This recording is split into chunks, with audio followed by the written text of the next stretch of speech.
Велика Британија ја превзема Атлантската команда во Норфолк, Вирџинија. Италија добива одговорност за јужното крило во базата во Неапол, а Германија и Полска најзменично ќе ја наследуваат Здружената команда на силите во Брунсум, Холандија. Со овој потек, европските команданти за прв пат ќе водат 3 команди на Здружените сили на НАТО на оперативно ниво.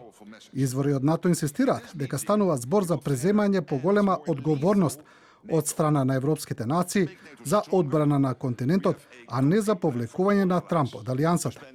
Представник на НАТО ги потврди промените во изјава за Телеграф. Сојузниците се согласија за нова распределба на одговорностите на позиции на високи офицери во рамки на командната структура на НАТО. На тој начин, европските сојузници, вклучувајќи ги најновите членки, ќе имаат позначајна улога во военото раководство на алијансата.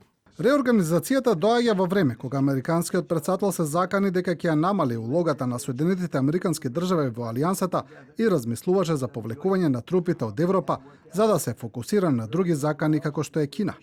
Неговите ставови покренаа прашање за тоа дали американските сили би им дошле на помош на европските сојузници во случај на руски напад. Заканата на Трамп да го преземе Гренланд, арктичкиот остров што припаѓа на членка на НАТО Данска, речиси ја турна алијансата во најдлабоката криза во историјата.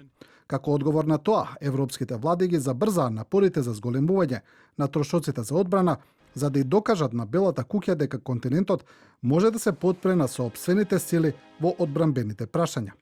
И покрај овие промени, италијанскиот адмирал Джузепе Каво Драгоне, претседател на воениот комитет на НАТО, вели дека тие представуваат силна американска посветеност кон алијансата. Како дел од реорганизацијата, Соединетите американски држави ќе ја преземат командата над поморските сили на НАТО со седиште во Нортвуд во Обединетото кралство. Ова значи дека американските офицери ќе ги надледуваат главните воздушни, копнени и поморски команди на алијансата и ќе ја задржат највисоката позиција врховен командант на сојузничките сили во Европа.